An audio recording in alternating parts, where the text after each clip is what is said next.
देखती आंखों, सुनते कानों, धड़कते दिलों, आप सबको हमारी तरफ से अस्सलाम वालेकुम। वालेकुम अस्सलाम। क्या हाल है कैसर साहब? अल्लाह का शुक्र भाई। आप सुनाइए। ठीक, आप कैसे हैं? मैं तो वैसे का वैसा ही हूँ। एक बंदा इन्हों को जेन कढ़ाउण गया तो जेन ने इन्हों बड़ा ही कुटिया ਤੇ ਅੱਗੇ ਬੰਦਿਆਂ ਦੇ ਸ਼ਰਮਿੰਦਾ ਨਹੀਂ ਹੋਏ, ਉਹਨਾਂ ਨੂੰ ਕਹਿ ਰਹੇ ਨੇ ਉਹ ਜਿੰਨ ਜ਼ਰਾ ਬਾਹਰ ਦੇ ਮੁਲਕ ਦੇ ਸੀ ਨਾ, ਉਹਨਾਂ ਨੂੰ ਮੇਰੀ ਸਮਝ ਨਹੀਂ ਆਈ। ਇੱਕ ਬੰਦੇ ਦੇ ਵਿੱਚ ਜਿੰਨ ਕੱਢੇ ਨੇ ਤੇ ਜਿੰਨ ਨੂੰ ਕਹਿ ਰਹੇ ਨੇ ਜੇ ਤੂੰ ਮੇਰੇ ਨਾਲ ਬਦਤਮੀਜ਼ੀ ਕੀਤੀ ਮੈਨੂੰ ਜੂਡੋ ਕਰਾਟੇ ਵੀ ਆਉਂਦਾ। आप जैसे हैं, आप डरती हैं इन चीजों से? जिन आ गया? जब मैं आपसे नहीं डरती तो मैंने जिन फिर बुलाते अपने आज के पहले मेहमान को, खास तौर पर कराची तशरीफ लेकर आए हैं एक्टर, राइटर एंड होस्ट जनाब अयाज समो।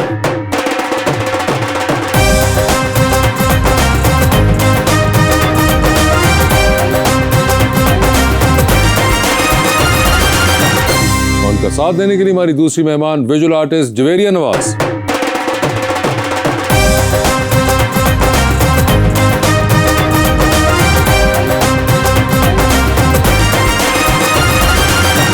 वेलकम टू द शो जी, बड़ी खुशी हो रही है जवेरिया जी आप तशरीफ़ लाई हैं। माशाल्लाह जितनी आप प्यारी हैं उससे भी प्यारा शेर लिख कर लाया हूँ मैं समो भाई के लिए। अपने हाथों से चेहरे को छुपाते क्यों हो, मुझसे शर्माते हो तो सामने आते क्यों हो, तुम भी कभी मेरी तरह कर लो इकरार वफा, प्यार करते हो तो प्यार छुपाते क्यों।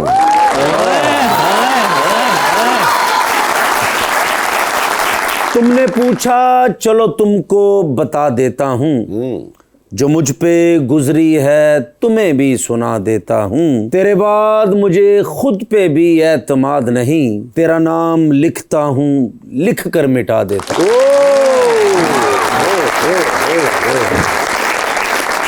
जी अयाज साहब, क्या हाल चाल है आपके? सर मैं बिल्कुल ठीक ठाक। First of all thank you so much, आपके पास आना हमेशा अच्छा लगता है। आप आए हमारे पास। फिर more like a family, more like a home, हमेशा अच्छा लग रहा है आप उनके। Very good. इफ्तिखार भाई हो गए, कैसर भाई हो गए, इनका प्यार सर जब जब हम आए हैं इन्होंने प्यार दिया है, आपने प्यार दिया, आपका बहुत बहुत शुक्रिया सर। जो 2 अशारा आपने पेश किए हैं इन दोनों का एक ही जवाब आप दोनों के लिए जी सर। कि सदियों का रच जगह मेरी रातों में आ गया।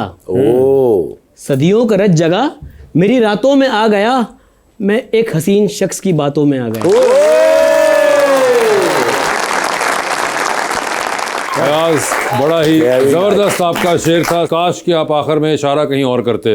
इधर किया है हसीन शख्स की। चले फिर कदरे बेहतर है। मगर जवेरिया जी आपके क्या हाल हैं? अल्हम्दुलिल्लाह बिल्कुल ठीक ठाक। खैरियत से हैं? सबसे पहले जवेरिया मुझे ये बताइए, जो आपने एक हैंडल पे रखा हुआ है नूडल सूप, ये क्या है मामला? ये बहुत इंक्यूजिटिव है हम इस पर। ये सबको क्यूरियोसिटी होती है मगर इतना डीप नहीं है, जैसे बहुत सारी चीज़ें हमें लग रही होती है डीप, उतनी नहीं है। मुझे बस नूडल सूप बहुत पसंद था तो I would just eat it very often, और मेरे दोस्तों ने मुझे नूडल सूप कहना शुरू किया वो करते करते बस हम सोचते रहे कि क्या है ये नूडल बस सूप। इतनी सी कहानी है। ओके, कोई चीज़ पसंद है तो लगा लो। अच्छा अपने नाम के साथ लगा लो। जैसे ठाकुर साहब को लंडा पसंद है उन्होंने लगा लिया। और ये आप कब से ऑब्सेस्ड है इससे? जब मैं 18 साल की थी। 18 साल में क्या है एकदम व्हाट हैपेंड कि आपको एकदम आपने आई एम डिस्कवर जस्ट किया? Very curious about food and texture, तो मैं ट्राई करना चाहती थी, तो मैं जब ट्राई किया बहुत मज़ा आया, तो बस खाती रही, एक्सपेरिमेंट करती रही। और फिर कितने साल खाया आपने ये? 5-6 years 5-6 years आप नूडल सूप खाते हैं? और ये एक्सट्रीमली स्पाइसी होता है। Oh, yeah. आप क्या स्पाइसी लेवल क्या It was really hot जब मैं खाती थी, मगर अब तो ऑब्वियसली नहीं खाती। बड़ा एक्सट्रीमली स्पाइसी होता बहुत है। मिर्चों वाला होता है। क्या बात, शुक्र करो साढ़े मिलके स्पाइसी याद आ गया ना, ते सारी जिंदगी खिचड़ी खादी है। ये बताएं, what got you into print making and art? Was it like a thing that was there बचपन से आपके, या बाद में जाके डेवलप द इंटरेस्ट? नो, मुझे कभी भी डॉक्टर इंजीनियर नहीं बनना था। मुझे हमेशा से ये पता था कि आर्ट में ही जाना है। अच्छा। किस फील्ड एग्जैक्टली में जाना है वो नहीं पता था। वो इसलिए भी क्योंकि मेरे फादर चीफ फॉरेस्ट कंजर्वेटर हैं। While I was growing up मेरा नेचर में बहुत ज़्यादा टाइम गुजरा है, क्योंकि हमारी रेजिडेंसीज जो थी वो नेचर में थे, जैसे जो फॉरेस्ट कॉम्प्लेक्स थे उसके सराउंडिंग में नेचुरल फॉरेस्ट, जैसे मंडी भाउदीन का जंगल है, छांगा मांगा है, और इन सब में आपको सराउंडिंग में सिर्फ जानवर दिख रहे हैं और आपको नेचर दिख रहा है। स्कूल से वापस आके we wouldn't be going to parks to play with friends. हम घर के बाहर जा रहे होते बैकयार्ड में और मैं कलेक्ट करी होती थी छोटे छोटे पौधे और फूल और उनके डिफरेंट काइंड्स, और मैं घर आके उन्हीं को ड्रॉ करी होती थी. बस एक वो नेचुरल इंस्टिंक्ट थी. और जितना मैं ग्रो करती गई उतना मुझे रियलाइज़ हुआ कि मेरे काम के अंदर जो भी चीज़ें बना रही हूँ उसमें नेचर के एलिमेंट है, जिसमें सांप है, फिश है, मॉथ है, बटरफ्लाई है, जुगनू है, हेयर है बहुत ज़्यादा. और मैं इन सब को जब यूज़ कर रही हूँ तो इनका रिलेशन मैं इंसान के साथ बना रही हूँ कि हम बहुत सारी चीज़ों को डायरेक्ट कमेंट करते हुए डरते हैं, अपने बारे में भी और लोगों के बारे में भी. बट जो जानवर यूज़ कर रही हूँ, जो मैं उसमें पौधे यूज़ कर रही हूँ, वो सिम्बॉलिकली यूज़ कर रही हूँ कि एक हेयर, एक खरगोश जो है वो सिंबल है रिजिलियंस का. और वो एक बड़ी फ्रैजाइल सी, बड़ी नाजुक सी चीज़ है, मगर वो हर वक्त शार्प रहता है, अटेंटिव रहता है. It knows how to deal with life. That's how I think human beings are. कि आपको पता है कि आपके सराउंडिंग में बहुत सारी मुश्किलात है, बहुत सारी चैलेंजेस है, but you keep on going just like a hare. तो कभी आप जंगल में गए हैं तो सांप आ गया, डर लगा कभी? नहीं, कभी भी नहीं. वजह क्यों? मुझे लगता है डर आपको पास ऑन किया जाता है. डर आपके अंदर नेचुरली नहीं आता. क्योंकि जब मैं बड़ी हो रही थी और मेरे सामने जब पहली दफ़ा सांप आया था तो मुझे इस बात का बताया गया था कि आपने उसके पास नहीं जाना, अगर पास जाओगे तो वो आपको हार्म करेगा. ओके. और मैंने यही देखा कि आपको जानवर अटैक तभी करते हैं जब वो थ्रेटन्ड फील करता है. उसकी नेचुरल इंस्टिंक्ट अटैक करना नहीं है, उसकी फितरत में है कि वो अटैक करेगा, मगर तब जब आप उसको रिएक्ट करने पे मजबूर करो. मगर ये जो है वो हमें यूजली ट्रांसफर किया जाता है. ये वैसे बड़ी इंटरेस्टिंग एक पर्सपेक्टिव है जो कि आपने, वैसे आपका बड़ा एक यूनिक चाइल्डहुड रहा है एज कंपेयर टू अदर्स. आपको ये फील होता था?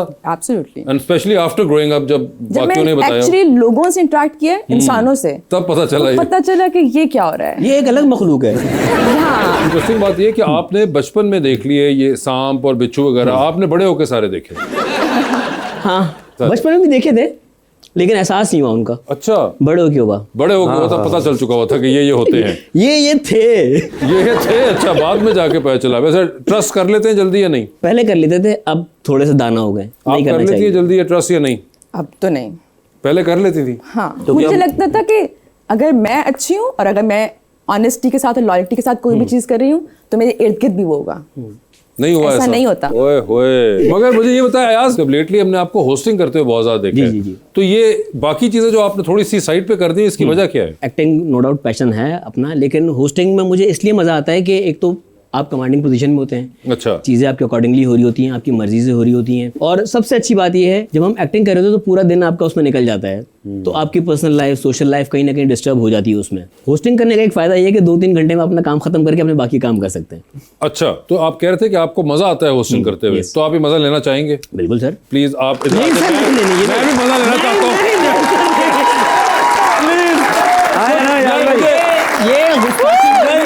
प्लीज आप ये करें, क्योंकि मसला ये है कि आप सिर्फ होस्टिंग का मजा नहीं लेना चाहते, मैं गेस्टिंग का मजा लेना चाहता हूँ.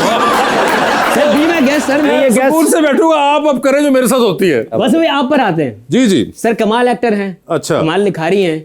आपने एक्टिंग क्यों छोड़ दी?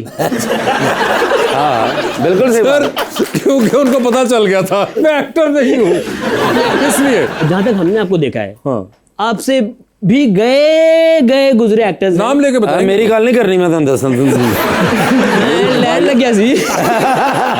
ऐसे एक बहुत सारे एक्टर्स हैं जो वाकई स्टैंडर्ड पे नहीं है. अच्छा. But वो काम कर रहे हैं, पजीराई मिल रही है, क्योंकि आप थोड़े से हम्बल हैं. आपको लगता है कि आप अच्छा काम नहीं करते, आप कदर बेहतर काम करते हैं उनसे. आपको याद भाई आपको इतनी जरूरत है.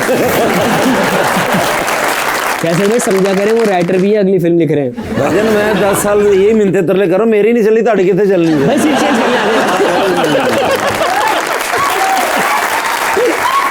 अच्छा, ਤੁਸੀਂ ਉੱਥੇ ਬੈ ਕੇ ਹੋਸਟ ਲੱਗੇ ਨਹੀਂ लगा, बच्चा तो कटिंग कराना है.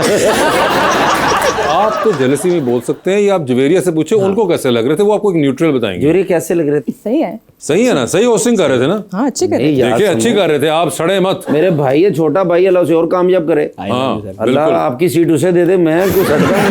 बिल्कुल, अल्लाह करे आपकी सीट पे भी वो. मुझे क्यों लग रहा है मेरा आखिरी शो है आप लोगों के साथ.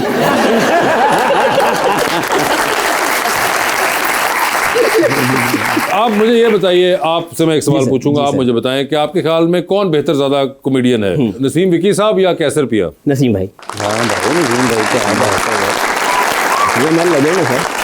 नसीम भाई हमारे उस्ताद हैं, हम सबके हम बहुत सो के उस्ताद अच्छा हैं ये उनसे। बताए सखावत नाज बेहतर है कि कैसर पिया? कैसर पिया? आफ्ताब इकबाल साहब अच्छे हैं, ये वासे चौधरी। उन्होंने कभी बुलाया नहीं तो वासे भाई अच्छे हैं।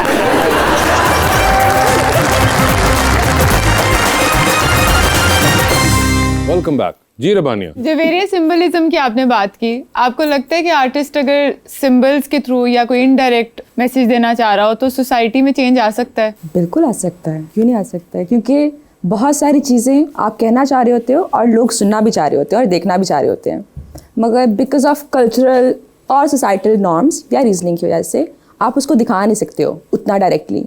तो symbol is such a solid thing जिसको आप उसकी अंडरलाइन आप हर चीज़ दिखा सकते हो, आप सटल कर देते हो उसकी इंटेंसिटी को, मगर आप अपना मैसेज कन्वे कर सकते हो। आप इसमें झूठ नहीं बोल रहे हो, आप सच्चाई छुपा नहीं रहे हो, मगर जो आपके पास है वो आप किसी और चीज़ को जरिया बना के प्रेजेंट कर रहे हो। सो अगर मैंने प्योरिटी की बात करनी है तो उसके लिए मैं लोटस लेके आ रही हूँ, और अगर मैं डिविनिटी की बात कर रही हूँ तो उसके अंदर मैंने क्रिसेंटम बात लेके आई हूँ, और अगर मैं लाइफ की बात कर रही हूँ देयर सर्टेन फ्लावर्स जो हमारे कल्चर में है, जो हमें पता है कि हम त्योहारों पर लेके आते हैं, वो रोजेज है जिस तरह से। अगर अपीयर होगा किसी भी काम में तो आपको पता चलेगा कि it's either related to something love related, positivity related, happiness related, कुछ हैप्पी इमोशन रिलेटेड है उससे, सिंपल अल्फाज में। पर आपका मीडियम जिस तरह प्रिंट मेकिंग है, बहुत सारे लोगों को इस मीडियम का नहीं पता, आप आसान लफ्जों में बता सकती हैं प्रिंट मेकिंग क्या होता है? फाइन आर्ट्स में बेसिकली 4 चीज़ें होती हैं: पेंटिंग, स्कल्पचर, मिनिएचर और प्रिंट मेकिंग। हमें मोस्टली पता होता है पेंटिंग के बारे में कि आर्टिस्ट पेंटिंग बनाते हैं या स्कल्पचर बनाते हैं, उसके अलावा होता है मिनिएचर। और द फोर्थ है, it's also one of the oldest techniques print making का। उसमें पुराने ज़माने में जैसे मैन्युस्क्रिप्ट्स होती थी या फिर आपकी मैसेजेस कन्वे हो रहे थे एक रॉयल्टी से दूसरी तरफ, तो वो प्रेस तो थी नहीं, उनके पास न्यूज़पेपर्स नहीं थे, उनके पास प्रिंटर्स नहीं थे, पहले लिखा करते थे, मगर जब मैसेज को अपने मैसेज पहुंचाने थे तो वो कार्व करना शुरू किया उन्होंने, पत्थर के अंदर, मेटल के अंदर, लकड़ी के अंदर, और उससे इमेजेस बनाना शुरू किए। तो पहले वो टेक्स्ट था और आहिस्ता आहिस्ता करते हुए वो विजुअल्स की तरफ आया। इसका मकसद हमेशा सिर्फ ये था कि मैसेज में चीज़ जाए, कि अगर मैं कोई भी आर्ट वर्क बना रही हूँ, एक पेंटिंग मैंने बनाई है, एज एन आर्टिस्ट मेरा जो कनेक्शन है उस चीज़ के साथ वो एक है, मगर जो लोग एक्वायर करना चाहेंगे उसको बहुत सारे होंगे, मगर शायद मैं सिर्फ एक को दे सकती हूँ because of the availability of it. Print making में ये होता है कि आप एक ही सरफेस बनाते हो, उसको प्रिपेयर करते हो। बेशक मैंने कार्व करना, मैंने कार्व कर लिया, मैंने उस पर ड्रॉ करना है, एसिड के थ्रू करना है, वो कर लिया, और फिर मैं 100-200 एग्जैक्ट सेम इमेजेस बना सकती हूँ। आप जितना जंगल गई हैं, जब आपकी कोई रिश्ते की बात होगी तो घर में होगी या कि गोएंगे कि जंगल आ जाओगी? नहीं, वो देखेंगे, अगर डेस्टिनेशन करनी हुई तो किसी जंगल में कर लेंगे ऐसे, क्योंकि रिश्ता तो होना ही होता है जहाँ भी हो, और जिसके साथ होना है वो कैसा शख्स होना चाहिए आपके ज़हन में, कि ऐसा मेरा ख्वाबों का जंगली हो? इसके लिए तो मैं चाहूंगी कि बिल्कुल जंगली नहीं, और बाकी तो जब वक्त आएगा इंशाल्लाह। तो कितना प्यारा हो तकरीबन? बहुत प्यारा होना चाहिए, बहुत अखलाक से सबसे पहले प्यारा होना और पेट लवर, आई थिंक मैं Of अज्यूम course, कर रही हूँ of पेट course. लवर होना चाहिए। पेट लवर होना हमें चाहिए। सुता पे गए यम्मी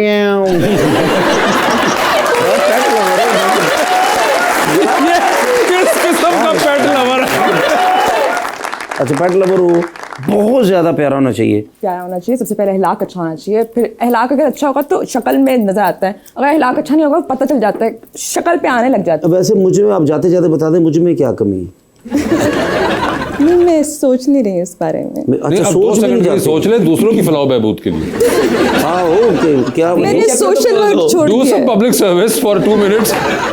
लेकिन प्यारा हो, प्यारा हो और अमीर हो, जाहिर सी बात है, तो should be able to match my lifestyle. क्या? मैं जो लाइफस्टाइल है वो तो मैच करना चाहिए, जाहिर सी बात है। तो कितना अमीर हो तकरीबन? ये मैं कैसे बताऊंगी कि इतना अमीर होना चाहिए? बिल्कुल वो सही। प्रायोरिटीज में नहीं है, ऑब्वियसली होना चाहिए जिंदगी में। मुझे भी एक लड़की कहती मुझे प्राडो ले दो, मैं कहा पहले मैंने मकान का किराया दे लेंदे फिर मैं आज जो आपने स्टाइलिंग की हुई है वो आप खुद करते हैं या स्टाइलिस्ट करते हैं आपके लिए? मैं क्योंकि खुद अभी तो भी आप करता हूँ, कुछ स्टाइलिस्ट दोस्त हैं वो भी कर देते हैं, तो मिक्स एंड मैच होता है, बेटो बोथ। वैसे आपको चाहिए आप अयाज को पूछें कि कहाँ से वो किए, ताकि आप हमसे पूछते रहते हैं, आपको इस तरह ही करनी चाहिए। भाई इस तरह की आप कहाँ देखिए से उन्होंने की? क्या जबरदस्त वो हुडी पहना हुआ है, उस पर क्या लिखा हुआ है? आप पढ़ें। रेट्रो। आप पढ़े सर। नहीं, मेरा वो नजर का इशू है ना। तो नाक पे इशारा क्यों कर रहे हैं? ले आप पढ़े। पढ़े हाँ, लेट्रो रेट्रो नहीं, रेट्रो। सानू तो सर मेट्रो का पता सी। आप उनसे पूछ सकते हो आर्टिस्ट है कि रेट्रो क्या होता है? रेट्रो क्या होता है जी? आप जो समझ जाए वो लेकिन अच्छा आप माशाल्लाह क्या बात है। कैसे भाई आप हैं रेट्रो? रेट्रो का मतलब दस दिओ, कोई भैड़ी गल ना होवे।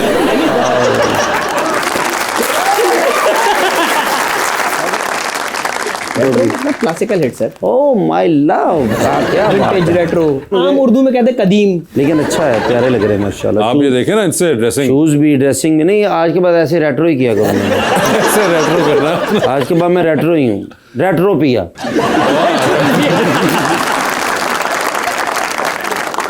जी अवाम का सवाल लेते हैं जी। अस्सलाम वालेकुम सर, मेरा सवाल आपसे है, आपके ख्याल में इंडस्ट्री का सबसे मज़ाहिया शख्स कौन है? ओए होए, सबसे मज़ाहिया सबसे शख्स। मज़ाहिया। एक तो नहीं यार, मतलब दो तो हमारे सामने बैठे हैं भाई। वही वाली बात है कि एक गुलदस्ता है, उसमें हर तरह का फूल है। नहीं, ये किसी तो को आपने चमेली बड़ी पसंद कोई आता है। मॉर्निंग शो वाला जवाब दिया मैं। तो क्या कहूँ भाई नाम ले, उन्होंने पूछा आपसे। यार सबसे कोई आपका फेवरेट तो होगा, ऐसा नहीं कि आपका फेवरेट जो है वही अल्टीमेट वो होगा कि होगा, बट आपकी अपनी चॉइस होगी ना। एक का वाकई में नाम नहीं ले सकता, सच बताऊं। ज़रा दो ले लें, 3 ले लें। नहीं 2। फिर इफ्तिखार भाई और कैसर भाई। अच्छा यार, वो नहीं एक और चीज, इसलिए तो मैंने 3 कहे अच्छा थे। 3 ले लें। मुझे डर था। 3 नहीं, फिर 4 करने पड़ेंगे। हाँ वासे भाई, नहीं कॉमेडियन की गल हो रही है ना। हाँ वैसे ये भी है। तुसी अपने नु क्यों वैसे ले नहीं नहीं, वासिफ भाई की कॉमेडी अच्छी नहीं है। नहीं सर, आपने वो ड्रामे देखे नहीं, वही जो हमने देखे हुए इनके। आप कहीं बाज आ गए हैं।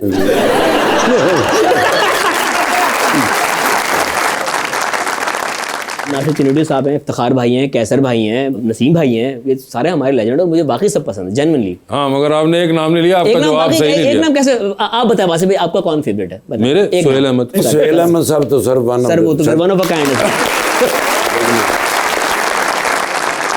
जी मैम प्लीज। अस्सलाम वालेकुम, मेरा नाम लाइबा अली है और मैं आपसे ये पूछना चाहूँगी कि आपको कभी ऐसा लगा है कि इस फील्ड में कॉमेडी अदाकारों को संजीदा नहीं लिया जाता? इस फील्ड में नहीं, इस दुनिया में ये वाकई अलमिया है। आप जब कॉमेडी के आर्ट से जुड़े होते हैं तो अक्सर लोग आपके काम को मजाक समझ रहे होते हैं। ये काम मजाक नहीं है, हमारा काम है मजाक करना। There is a difference. ना सिर्फ पाकिस्तान में बल्कि दुनिया भर में ऐसा होता है। बट आई गेस जेनजी में ये थोड़ा सा रुझान अब तब्दील हो रहा है और वाकई कॉमेडियंस को जो ड्यू रिस्पेक्ट है वो दी जा रही है। और आई गेस इस चीज़ का एहसास लोगों को हुआ है। ये जो कॉमेडियंस होते हैं, सिर्फ कॉमेडियंस नहीं होती है, ये आपके सोशोलॉजिस्ट होते हैं। ये आपकी सोसाइटी में जो कमियां होती हैं, जो बुराइयां होती हैं, वो मिजाज के अंदाज में बयान करते हैं।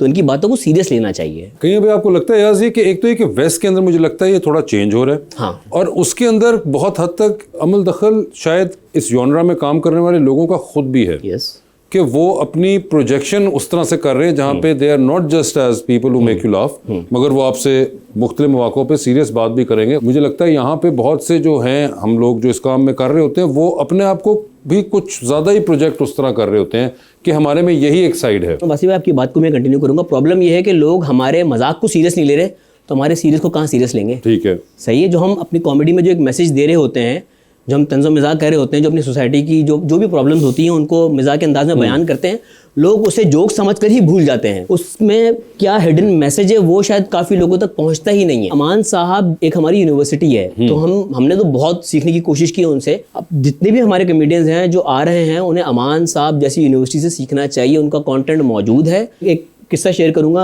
अमान साहब का। अमान साहब कराची आए तो उस शो के लिए कैसर भाई हमारे साथ होते थे। सर उस वक्त कराची के हालात आज के मुकाबले में थोड़े कदरे खतरनाक थे। तो अमान साहब गेस्ट हाउस में रुके हुए थे, उनकी बेटी उस वक्त छोटी थी, तो मैं उन्हें पिक करने गया तो उन्हें अपनी बेटी के लिए खिलौने लेने थे। अब मेरी गाड़ी में थे, हम गुजरते हुए उन्होंने कहा कि एटीएम पे रुकना, मुझे पैसे निकालने। तो मैंने कहा नहीं अमान साहब, मेरी तरफ से गिफ्ट है, बहन है हमारी छोटी। उन्होंने कहा नहीं मुझे पैसे निकालने। खुद ही रुके, गए, बेटी भी साथ थी उनकी। तो एटीएम से निकले तो मेरी बेटी को डांट रहे कि मैंने तुम्हें कहा है मेरे पास पैसे नहीं है, तुम बार बार जिद करती हो खिलौने लेने, ये लेने, वो लेने। डांटते डांटते गाड़ी में बैठे। अब मैं क्योंकि ऑब्वियसली एक एहतराम का वो भी था कि मैं क्या कहूँ कि यार वाकई पैसे ना हो शायद उनके पास, मैं दे दूँ। वो ऑफर करते हुए मुझे, मैं हिचकिचा रहा था। तो थोड़ी देर गाड़ी चलाने के बाद ना मैंने हिम्मत करके कहा कि अमान साहब कोई मसला नहीं है, हमारी बहन है, मेरी तरफ से गिफ्ट है, इसको पैसे नहीं है, कोई बात नहीं, हम मिल के कर देंगे ना। तो आगे देख रहे नहीं पैसे तो मैंने निकाल लिए। तो मैंने कहा फिर डांट क्यों रहे थे? कह रहे वो एटीएम के पास चोर खड़े थे, उनको सुनाने के लिए कह रहा था।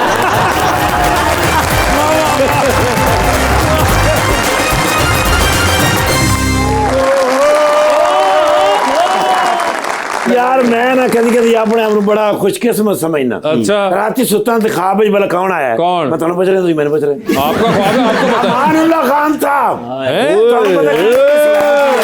अच्छा ਜੀ ਸਰ ਔਰ ਮੈਂ ਬੜੇ ਅਰਸੇ ਤੋਂ ਉਹਨਾਂ ਨੂੰ ਮਿਸ ਵੀ ਕਰ ਰਿਹਾ ਸਾਂ ਕਿਉਂਕਿ ਮੈਂ ਉਹਨਾਂ ਨੂੰ ਹਰ ਵਕਤ ਯਾਦ ਰੱਖਣਾ ਉਹਨਾਂ ਦੇ ਮੈਂ ਪੁਰਾਣੇ ਡਰਾਮੇ ਸ਼ਰਾਮੇ ਵੇਖਣਾ ਨਾ ਤੇ ਹੈਪੀ ਰਹਿਣਾ ਉਹ ਫਿਰ ਲਾਸ਼ਊਰ ਦੇ ਵਿੱਚ ਕਿਧਰੇ ਮੇਰੇ ਮੌਜੂਦ ਸਨ ਆ ਗਏ ਮੇਰੇ ਖਾਬ ਵਿੱਚ तो कहा क्या खान साहब ਉਹ ਬੜੀਆਂ ਮੈਨੂੰ ਜੁਗਤਾਂ ਕੀਤੀਆਂ ਅੱਛਾ ਹਾਂ ਮੈਨੂੰ ਕਹਿੰਦੇ ਨੇ ਨਿਰਗੋਲੀ ਤੇਰਾ ਮੂੰਹ ਇੰਜ ਜਿਵੇਂ ਬੱਕਰੀ ਦਾ ਪੈਰ ਹੁੰਦਾ ਮੈਨੂੰ ਕਹਿੰਦੇ ਨੇ ਨਿਰਗੋਲੀ ਤੇਰੇ ਵਰਗਾ ਬੰਦਾ ਇੰਸਟਾਗ੍ਰਾਮ ਬਣਾਵੇ ਨਾ ਤੇ ਉਹਦਾ ਇੱਕ ਹੀ ਫਾਲੋਅਰ ਹੁੰਦਾ ਅੱਛਾ ਕਹਿੰਦੇ ਨੇ ਪਾਈਆ ਅੰਗੂਰ ਲਈਏ ਨਾ ਤੇ ਤੇਰੇ ਵਰਗਾ ਵਿੱਚੋਂ ਭੂਣ ਨਿਕਲਦਾ ਸਰ ਬੜੀਆਂ ਮੈਨੂੰ ਜੁਗਤਾਂ ਕੀਤੀਆਂ ਨੇ ਅੱਛਾ ਮੈਂ ਕਿਹਾ ਸਰ ਇਹ ਤੇ ਉਹੀ ਜੁਗਤਾਂ ਨੇ ਜਿਹੜੀਆਂ ਤੁਸੀਂ ਸਟੇਜ ਤੇ ਕਰਦੇ ਸੋ ਤੇ ਕਹਿੰਦੇ ਨੇ ਜਿਹੜੇ ਮੈਂ ਪਿੱਛੇ ਛੱਡ ਆਇਆ ਕਾਮੇਡੀਅਨ ਉਹ ਵੀ ਤੇ ਇਹ ਹੀ ਕਰ ਰਹੇ ਨੇ ਉਹਨਾਂ ਨੇ ਕਿਹੜੀ ਨਵੀਂ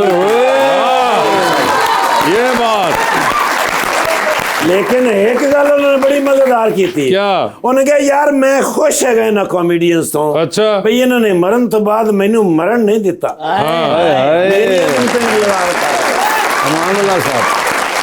कहते ने मेरे लो एक बार निर्गोली इन्होंने जाके पूछी कदों तक मेरी जुगतां ते गुजारा करोगे बिल्कुल और कोई अपनियां भी तखलीक करो एग्जैक्टली आ इंडिया जिहड़ा हैगा ओने स्टैंड अप कॉमेडियन दे विच पूरी इंडस्ट्री खड़ी कर दित्ती है ते तुसी की कीता है मैं कहा सर जी मैं जावांगा मैं उन्होंने पूछांगा कहंदे ने कल मैं फिर तेरे ख्वाब विच आवांगा मैं जवाब लेना तेरे कोलों जे तू जवाब ना दिता मैं तेनू अपने नाल ले जावांगा यार बड़े स्पॉन्टेनियस आदमी स्पॉन्टेनियस का क्या मतलब होता यार एक तो ऐसे वर्ड में ऐसी चीज पूछता है कि कोई कॉन्टेक्स्ट नहीं होता उसका नहीं मैं सुनया होया किसी बंदे को भी जेड़ा विट्टी बंदा होवे जेड़ा मतलब फॉरन आदत दिमागी होती है स्पॉन्टेनिटी देखो ना प्यारा बच्चा तुसी साहब मैनू कह सकदे हो भी स्पॉन्टेनियस बंदा कोल बैठा है मैं फैन है यार क्या बात है ईमान से मैं हैरान हैगा और बड़े अरसे तो मैं देख रहा बड़ा ही नहीं हो रहा ये तो माशाल्लाह है उनका लेकिन ज़हनी तौर पे बड़ा बड़ा हैगा जिन्ना ਤੁਹਾਨੂੰ ਨਜ਼ਰ ਆਉਂਦਾ ਨਾ ਇਹਨਾਂ ਜ਼ਮੀਨ 'ਚ ਵੀ ਹੈਗਾ ਅੱਛਾ ਯਾਰ ਹੋਸਟਿੰਗ ਵੀ ਕਰ ਲੈਂਦਾ ਘਰ ਦੇ ਵਿੱਚ ਰੋਸਟਿੰਗ ਵੀ ਕਰ ਲੈਂਦਾ ਤੇ ਮਾਸ਼ਾਅੱਲਾ ਡਰਾਮੇ ਵੀ ਕਰ ਲੈਂਦਾ ਫਿਲਮਾਂ ਵੀ ਕਰ ਲੈਂਦਾ ਤੇ ਕੰਮ ਕਿਉਂ ਨਹੀਂ ਕਰਦਾ तो ये सब जो कर रहा है ये क्या है नहीं ये तो एंजॉयमेंट होती है नहीं एंजॉयमेंट नहीं होती ये काम होता है अच्छा जी यही काम है जी यार वेरी गुड जी यही काम है ना you are the first man thank you sir अपना काम ईमानदारी नाल करना ये भी बड़ा काम है बिल्कुल और जवेरिया नवाज साहबा जी माशाल्लाह मैं इन्हां दा भी फैन हैगा अच्छा देखो ना छोटे छोटे जो बच्चे हैगे ने ते दुनिया दे विच नाम पैदा कीता है बिल्कुल देखो तुसी क्यों नहीं कीता मैं छोटा बच्चा नहीं हूं ना हाँ यार एक फोटो मैं लेनी है इफ यू डोंट माइंड है can I have one selfish with you selfie I am sorry about that माशाल्लाह माशाल्लाह दो फोटो मैं लेनी है जेडी खराब हुई तो मैं वापस कर देंगा मैं माशाल्लाह नरगोली 3 दिन लिया तेरा नक मिल सकदा वजह मैं बकरे दी खल लाउणी पुत्र तू मैनू 5 मिनट वास्ते मिल सकदा ओ क्यों मैं तेरी खल लाउणी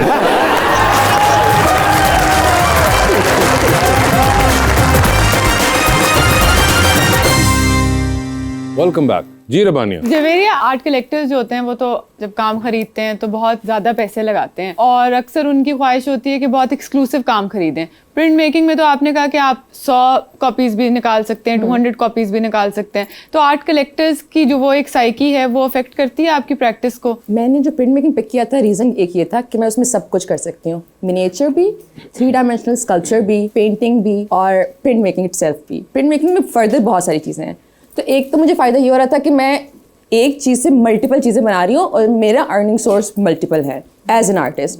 फॉर माई क्यूरेटर्स और आर्ट कलेक्टर्स उनको एक्सक्लूसिव पीस चाहिए। As an artist you can always create exclusive piece. Print making का मकसद ये बिल्कुल नहीं है कि अगर आप मैसेज में चीज़ प्रोड्यूस कर रहे हो तो वो एक्सक्लूसिविटी में नहीं आएगा। It's everywhere. हमारे कपड़ों के अंदर प्रिंट मेकिंग है, हमारे कल्चर में ब्लॉक प्रिंटिंग में है। हम देखते हैं वाटर टैंक्स ब्लू कलर की पड़ी होती हैं हर जगह, घरों के ऊपर होती हैं, उस पर जो टेक्स्ट लिखा होता है वो स्क्रीन एक प्रिंट मेकिंग के प्रोसेस के थ्रू है, स्क्रीन प्रिंट के थ्रू है। हमारी किताबें, हमारे करेंसी हर तरफ है वो। हमें सिर्फ अंडरस्टैंडिंग नहीं होती है, हमें पता नहीं होता है। पोस्टर्स जो हैं वो सारे पुराने ज़माने में जब कोई भी मूवमेंट शुरू हो रही थी तो जब वो पेंट नहीं कर रहे थे वो पोस्टर्स के थ्रू बना रहे थे और वो मैसेज में प्रोड्यूस कर रहे थे। तो आई थिंक ये बिल्कुल इशू नहीं है। We make 1 by 1 exclusive pieces जो कि वन ऑफ इट्स काइंड होते हैं और nobody else can acquire it. और there are mediums in print making techniques जो कि आपको बनाती ही one of its kind mono prints हैं। जी अस्सलाम वालेकुम, मेरा नाम अलीज़ा फ़ातिमा है और मेरा मैम से एक क्वेश्चन है कि वो कौन सा ऐसा लम्हा था जब आपने महसूस किया कि मैं वाकई एक आर्टिस्ट बन गई हूँ? मेरा थीसिस का डिस्प्ले था और मैं अपनी इंस्टॉलेशन करी थी, तो मैंने प्रिंट मेकिंग में थीसिस किया है कि मैंने एक सरफेस पे विजुअल बनाया था और उसके प्रिंट किए थे, और वो थी ऑलमोस्ट 12 फीट बाय 8 फीट की वॉल, और वो मैं अकेली बना रही थी बारी बारी करके चीज़ें। और जब वो बन गया और मैं उसके सामने खड़ी हुई तो मुझे रियलाइज़ हुआ कि this is what I was trying to look for. मैं ये चीज़ हर जगह ढूंढ रही थी, बिकॉज हम अपनी खुशी यहाँ वहाँ ढूंढ रहे होते हैं, लोगों में, चीज़ों में, और हमें पता ही नहीं होता कि वो हमारे अंदर है। सो जो स्किल थी मेरे पास, उसने मुझे ये सिखाया कि एनीथिंग एंड एवरीथिंग जो मुझे चाहिए है वो मेरे पास है। तो जब मैं अपना मेजर प्रोजेक्ट पे काम कर रही थी और मुझे टाइम मिला अपने साथ टाइम स्पेंड करने का और अपने काम के साथ टाइम स्पेंड करने का, तो मुझे रियलाइज हुआ कि कुछ भी कर सकती हूँ मैं अपने लिए भी। और मेरी थीसिस जिस पे जब लोग आते थे तो लोग कहते थे कि ऐसे लग रहा है कि किसी की हैप्पी स्पेस है, या कोई कहता था कि ये एक ड्रीम की तरह लग रहा है, क्योंकि विजुअल्स उसमें सिर्फ फिश और कलर्स से मैंने प्ले किया था। अंडरस्टैंडिंग हर इंसान की अपनी अपनी होती है, तो that give me so much, एक शेक मिला मुझे और बड़ी हम्बल मैंने फील किया कि अल्लाह ताला ने आपको कितनी अथॉरिटी दी है एज अ आर्टिस्ट कि आप कुछ भी बना सकते हो, किसी तरह भी दिखा सकते हो। और अनपढ़ हो कोई इंसान, पढ़ा लिखा हो, कोई ज़ुबान समझता हो या नहीं समझता हो आपकी, वो आपका विजुअल समझ के उससे रेजोनेट करेगा अपने लेवल पे। तो वो पॉइंट था आई थिंक मेरे लिए, जब मुझे रियलाइज़ हुआ कि ये क्या बना दिया मैंने। तो जो आपको शेक मिला था मिल्क शेक था या वैसे ही कौन सा शेक था जो आपको मिला? आप बता दें वैसे, मुझे नहीं, मैं पढ़ा लिखा नहीं हूँ ना, मुझे थोड़ा सा बता दें। और मैं जितना हूँ मैं उसको ख़त्म नहीं करना चाहता। जी माय नेम इज़ रुदा। मेरा क्वेश्चन सर से है, आपको किस नौयत के किरदार ज़्यादा पसंद है, कॉमेडी हीरो या villain? I guess villain negative character में ज़्यादा एंजॉय करता हूँ, क्योंकि मार्जिन बहुत होता है। मुझे एक्ट करने में मजा आता है, क्योंकि शायद वैसा रियल लाइफ में नहीं हूँ मैं, तो एक मार्जिन मिल जाता है कि मैं वैसा भी कर सकता हूँ जो असल जिंदगी में नहीं हूँ मैं। लेकिन अगर एंजॉय करने की बात है तो फिर कॉमेडी ज़्यादा एंजॉय, मतलब कॉमेडी ज़्यादा एंजॉय करते हैं। आप साइकोलॉजी भी पढ़ती हैं? थोड़ी थोड़ी करके। ये क्या just you develop psychology not like कि बुक्स खोल के, just to understand myself and people around me. And have you been able to understand people around you? A lot, yes. अच्छा। It helps you as a person, आपको grow होने में बहुत help करती है। आपकी रिएक्शंस बहुत change होते हैं, आप समझ सकते हो कि कोई जो बात कर रहा है वो क्यों कर रहा है, आपको बातों की अंडरलाइन मीनिंग समझ आने लग जाती है। दैट ऑल स्टार्ट्स बिकॉज आप अपने आप को अंडरस्टैंड करते हो, तो आपको लोग understand, you can start understanding people. Interesting. जी अस्सलाम वालेकुम, मेरा सवाल सर से, I am your big fan sir. Thank you so much. मज़ाहिया कैरेक्टर करना ज़्यादा मुश्किल लगता है कि संजीदा? संजीदा। जितना सहल कैरेक्टर होता है उतना मुश्किल होता है प्ले करना, मार्जिन ऑफ एरर भी कम होता है, आपके पास बाउंड्रीज भी बहुत छोटी होती हैं, तो बहुत बहुत मुश्किल होती है। और वाकई जो लोगों को लग रहा था कि यार इसने तो सीधी सीधी एक्टिंग कर दी, वो सीधी सीधी एक्टिंग ही सबसे मुश्किल है। वो एक्सप्रेशन बनाना, चेहरे बनाना, काफ़ी लोग उस चीज़ को एडमायर करते हैं कि यार देखो क्या कैरेक्टर प्ले किया है, लेकिन जहाँ जितना सीधा, जितना सिंपल कैरेक्टर होता है उतना मुश्किल होता है, उतना चैलेंजिंग होता है। जी अस्सलाम वालेकुम, मेरा नाम मियार सलान है। मेरा क्वेश्चन जुवेरिया मैम से है। जुवेरिया मैम, आप खुद भी बहुत अच्छी आर्टिस्ट है, लेकिन पाकिस्तान में आपके पसंदीदा आर्टिस्ट कौन है? ओह, बहुत सारे हैं। कुरतुल डार एक पेंटर हैं, उनका काम मुझे बहुत पसंद है। साद अहमद प्रिंट मेकर हैं, उनका काम बहुत पसंद है। Laila Rahman, she was also my mentor, उनका काम बहुत एक्सेप्शनल है। और इंटरनेशनल आर्टिस्ट हैं कोई जिनसे इंस्पायर होती हैं आप? Initially I was always very inspired by Kiki Smith. Kiki smell? Kiki Smith. मैं कहा किकी स्मेल पता नहीं। शुक्र है कि तुमने किकी कह दिया, मुझे डर सा कहेगा टिक्की स्मेल। जी, तो अंडर द स्पॉटलाइट खेलते हैं आप लोगों के साथ। आप लोगों से सवाल पूछूंगा, ऑप्शंस दूंगा, आपने उनमें से ही जवाब चूज करना है। कहीं पे लगे कि जवाब नहीं दे पा रहे या नहीं देना चाह रही, तो आप जनरल नॉलेज पे जा सकते हैं। जनरल नॉलेज पे सही जवाब दिया तो with every right answer you get 5000। General knowledge पे कितनी दफा जाना है नहीं जाना है, ये आप लोगों की अपनी मर्जी होगी। ठीक है, तो पहले आप में से कौन खेलना चाहेगा? Ladies first. लेडीज आप एग्री करती हैं इस बात से? कर गई एग्री। ये बताइए, आपकी जिंदगी में फिल्म बन रही है, क्या चाहेंगी कि उसमें आपके हीरो का कैरेक्टर इनमें से कौन सा शख्स करे? ऑप्शंस आपके पास जो हैं वो हैं फवाद खान, हमजा अब्बासी और फहद मुस्तफ़ा। फवाद खान। ये बताइए, एक लिफ्ट के अंदर आप एंटर हुई, उसमें 3 लोग मौजूद हैं। एक के साथ सेल्फी लेंगी, एक को स्माइल देंगी और एक को आप कहेंगी कि मेरे ख्याल से आपका फ्लोर आ गया है। ऑप्शंस हैं आपके पास वानिया मज़हर, दुआ रबे और कुरतुल डार। तो सेल्फी किसके साथ है? सेल्फी में ले लूंगी वानिया के साथ। ठीक है, स्माइल किनको दे रही हैं? कुरतुल डार। और फ्लोर किसका आ गया? दुआ का। ठीक है जी, दुआ से करो। फ्लोर आ गया। चांद पे जा रही हैं, किसी को साथ ले जाएं, जिसको लेके जाएंगी उनको वही छोड़ाएंगी, although you will come back. तो किसको आप चांद पे छोड़ देना चाहती हैं? ऑप्शंस आपके पास जो हैं वो हैं इमरान कुरैशी और आरिम नईम। सर नहीं। सर नहीं चाहते हैं, ठीक है। टाइटैनिक पे जा रही हैं, 2 VIP पास हैं। बता दें टाइटैनिक पे किसको साथ लेके जाना है आपने? ऑप्शंस आपके पास जो हैं वो हैं अली अमीन गंडापुर और जनाब उस्मान बुज़दार। गंडापुर साहब, ठीक है, गंडापुर साहब को ले गई हूँ। दूध की कश्ती में सवार हैं, 2 लाइफ जैकेट्स आपके पास हैं, एक अपनी है, दूसरी आपने किसी और को देनी है। वो दूसरी लाइफ जैकेट आप इनमें से किन को दे रही हैं? ऑप्शंस आपके पास जो हैं वो हैं अयाज सम्मो और कैसर पिया।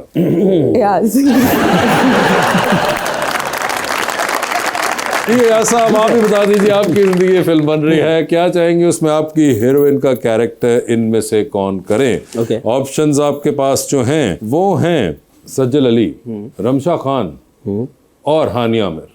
हानिया, ये बताएं, लिफ्ट के अंदर एंटर हुए 3 लोग मौजूद, एक के साथ सेल्फी, एक को स्माइल, एक को कहना कि फ्लोर आ गया है। ऑप्शंस है फैसल कुरैशी साहब, नवील जफर साहब और अदनान सिद्दीकी साहब। सेल्फी किसके साथ है सर? भाई तीनों बड़े भाई हैं। हाँ हाँ, जाहिर बात है। सेल्फी फैसल भाई। स्माइल किन को दे रहे हैं? अदनान भाई। अदनान भाई। और फ्लोर किसका आ गया? नबील भाई, I am sorry.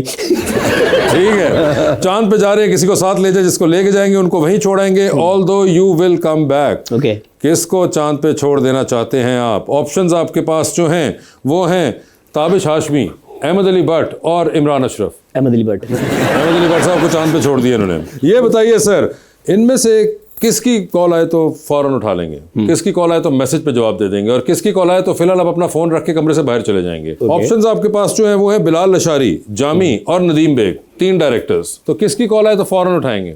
Nadeem bag साहब। किसकी कॉल आए तो मैसेज पे जवाब दे देंगे? जामी भाई। और फोन रख के बाहर चले जाएंगे बिलाल लशारी पे। ठीक है, क्योंकि उनकी फिल्म बनने में भी टाइम लगेगा ना। ठीक है, दूसरी कॉल पर उठा लूंगा। ये बताइए सर, टाइटैनिक पे जा रहे हैं आप भी, 2 VIP पास हैं, किसको साथ लेके जाना चाहते हैं टाइटैनिक के ऊपर आप? ऑप्शंस आपके पास जो हैं वो हैं डॉक्टर फिरदौस आशिक अवान, चाहत फतेह अली खान और महविश हयात। चाहत फतेह अली खान। चाहत फतेह अली खान, ठीक है। डूबती कश्ती में सवार है, 2 लाइफ जैकेट्स आपके पास है, एक अपनी है, दूसरी आपने किसी और को देनी है। वो दूसरी लाइफ जैकेट आप इनमें से किन को दे रहे हैं? ऑप्शंस आपके पास जो हैं वो हैं जवेरिया नवाज और रबानिया शिरजीत। एक काम करें, एक 5000 की लालच कर लेते, जनरल नॉलेज पे। अच्छा, पहले पूरी इंडस्ट्री का पूछा, इन्होंने कुछ ना ऐसा किया, लेते अब जाके इनको जनरल नॉलेज ख्याल आया। ठीक है, अभी आप बड़े कहते हैं खवातीन का दिल नहीं दुखाते।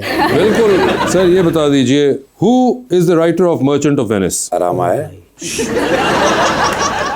अरे भैया, मुझे ऑप्शन दे दें, मुझे पता है। अच्छा, इसमें ऑप्शन नहीं होती है, डायरेक्ट बताना है। हाँ, तो ऑप्शन तो वहाँ थी ना। आप चाहे तो वापस जा सकते हैं जब मर्जी उस सवाल पे। जनरल नॉलेज पे आगे रहूं या मेन पे चलूं? जनरल नॉलेज पे आगे रहे। जनरल नॉलेज पे आगे चलेंगे। उन्होंने कहा वहां पे नहीं मैं करूंगा। ओके जी, which country produces the most coffee in the world? Cuba? नहीं सर। नहीं, साउथ अमेरिकन कंट्री है कोई? हाँ जी, गलत हो गया। कोलंबिया? कोलंबिया नहीं सर, दूसरा भी गलत। आगे चलते हैं। Argentina, Brazil. आगे चलोगे वापस मेन पे जाएंगे? नहीं, यही इधर ही रहेंगे आप? ओए 5000 लेके जाऊंगा आज। What is the highest rated film on IMDb as of January 1st, 2024? 2024 Shawshank redemption या सिटीजन केन? बिल्कुल सही जवाब दिया, शॉशैंक रिडेम्पशन। अरे वाकई मिल रहे हैं? Very nice. इस पे ईद मुबारक तो नहीं लिखा हुआ? अरे नहीं भाई, अच्छे वाले हैं। Thank you.